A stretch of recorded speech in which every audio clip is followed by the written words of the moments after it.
성적이 안 오르면 학원을 그만 성적이 안 오르는데 학원을 그만 다녀야 하냐라고 질문하시는데요. 아마 질문 내용을 저도 봤는데요. 이 학생의 경우 내신 학원을 한 3개 정도 다니고 수능 학원도 3개 같이 다니는 것으로 알고 있어요.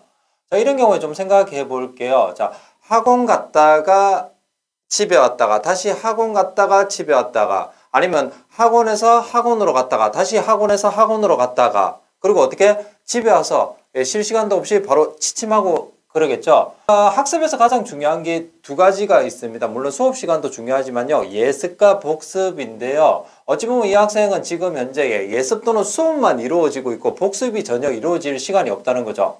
계속 그러니까 하루 일과가 반복적인 루틴에 의해서 계속 움직이고 있다는 거죠. 자, 이렇게 되면 뭐가 부족하게 되다? 바로 내가 모르는 것들을 판단할 시간이 없어진다는 거죠. 이런 부분을 어떻게 해결하면 좋은지 제가 이제 지금부터 팁을 한번 드려보도록 하겠습니다. 제가 팁을 드린다고 했잖아요. 학교에서 이런 팁을 제가 좀 많이 드리는 편이에요. 특히 학생들이 이런 경우죠. 음식을 먹다 보면 어떻게 계속 먹게 되잖아요. 소화할 시간도 없이 또 음식을 먹는 경우랑 똑같지 않을까요? 이런 경우 어떻게 하면 되는지 제가 지금부터 하나씩 알려드릴 테니까요. 잘 들어주시고 적용해 주시면 좋을 것 같습니다. 보통 우리 학생들 인터넷 강의 인강을 많이 들으시죠? 자, 인강을 듣고 난 다음에 어떻게 해요? 문제를 풀어요. 그런데 어떻게? 잘 풀리는 문제는 괜찮아요. 그럴 때 어떻게 넘어가시면 돼요. 문제는 모르는 문제가 나왔다는 거죠. 이럴 때 어떻게 해야 될까요? 학원에 가서 도움을 요청하셔야 돼요. 그러면 어떻게? 문제가 신기하게도 풀려요. 기분 좋죠? 끝! 자, 한번 볼게요. 학원을 갔어요. 학원 선생님한테 모르는 문제를 풀어달라고 이야기했을 때 학원 선생님이 풀어줘요. 그때 이해, 와, 완벽하게 너무 잘 돼요. 우리 학생은 어떻게? 내가 이 문제는 이제 나오면 모든 것들을 다 풀 수 있다. 이렇게 착각하게 되죠. 그래서 나는 이제 됐다고 생각하고 다음 문제로 넘어가게 된다는 거죠. 이렇게 하면 망가지는 첫 번째 원인이 됩니다. 어떻게 해야 되냐? 내가 모르는 문제가 발생했을 때 학원 선생님께 요청을 하잖아요. 그러니까 학원 선생님이 하나씩 알려주잖아요. 이 이후에 무엇을 해야 되냐? 바로 학원 선생님께 유사 문제를 찾아달라고 이야기하고요. 반복적으로 유사 문제를 찾으셔야 돼요. 그리고 그걸 풀어보면서 아무 막힘이 없이 풀린다면 바로 이해가 완료된 겁니다. 이런 과정을 거치지 않으면 어떻게 된다? 자기가 이해했다고 생각하고 넘어가게 되고 실제로 문제를 풀었을 때 틀리는 경우가 발생한다는 거죠. 다시 한 번 더 말씀드리겠습니다. 모르는 문제가 나오잖아요. 학원에 가서 도움을 요청하시는데 풀어주시는 걸 가지고 이해하셨다고 생각하시면 안 됩니다.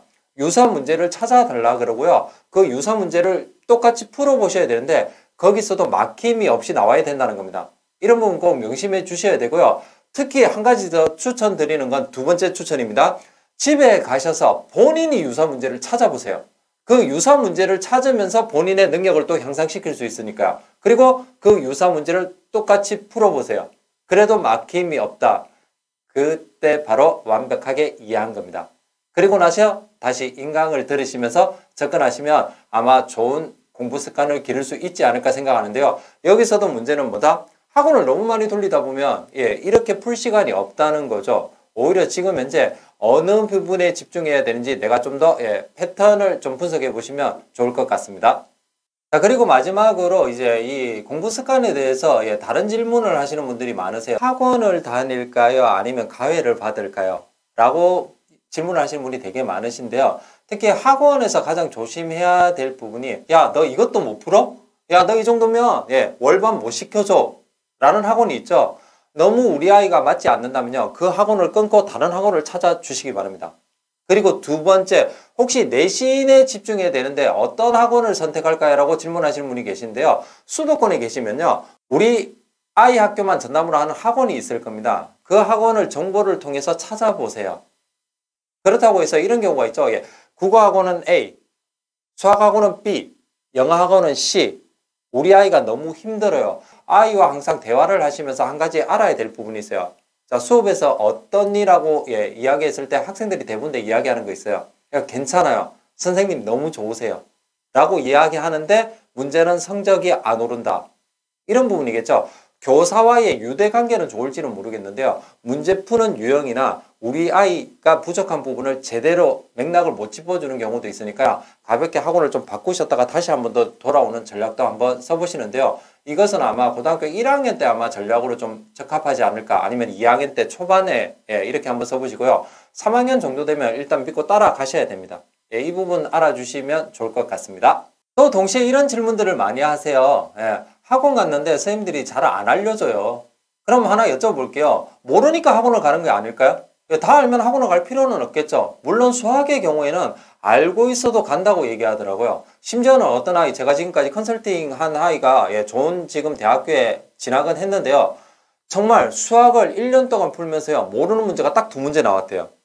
그런데도 학원을 다녔어요. 왜? 그 모르는 2문제를 위해서요. 이 과목은 어떤 과목일까요? 바로 수학입니다. 이런 부분 빼놓고는요. 제가 학원을 다니는 이유는 모르니까, 궁금하니까 물어보기 위해서 다니는 겁니다. 그럴 때 혹시나 야, 너 이것도 못해?